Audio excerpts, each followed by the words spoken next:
پنجاب کے مختلف ذریعوں میں سیلاب اور متعدد شہروں میں سیلابی صورتحال کے بعد سندھ میں ممکنہ سیلاب کے پیش نظر سندھ حکومت نے تیاریاں مکمل کر لی ہیں۔ پی ڈی ایم سندھ نے مختلف اضلاع میں امدادی سامان اور کشتیاں روانہ کی ہیں تاکہ آنے والے سیلاب کے متاثرین اور نقل مکانی کرنے والوں کو مدد فراہم کی جا سکے۔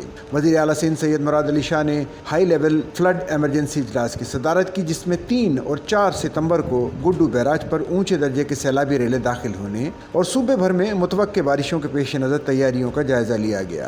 اجلاس وزیر اعلیٰ ہاؤس میں منعقد ہوا۔ محکمہ آبپاشی اور صوبائی ڈیزاسٹر مینجمنٹ اتھارٹی نے وزیر اعلیٰ کو بریفنگ دی کہ بدھ اور جمعرات کی درمیانی شب گڈو بیراج پر 7 لاکھ سے 8 لاکھ کیوسک پانی داخل ہونے کا امکان ہے۔ وزیر اعلیٰ نے انتظامیہ کو ہائی الرٹ رہنے اور کسی بھی ہنگامی صورتحال سے نمٹنے کے لیے مکمل ریسکیو اور ریلیف انتظامات یقینی بنانے کی ہدایت دی۔ بریفنگ میں بتایا گیا کہ شمالی اضلاع میں 72 اور جنوبی اضلاع میں 106 ریسکیو کشتیاں تعینات کی گئی ہیں، جبکہ سیلاب کی صورت میں 52,000 سے زائد خاندان متاثر ہو سکتے ہیں۔ وزیر اعلیٰ نے شمالی اضلاع میں 30,000 سے زائد ریسکیو 1122 اہلکاروں کی تعیناتی کی ہدایت دی اور متاثرہ علاقوں میں کشتیوں کی فراہمی کا حکم دیا۔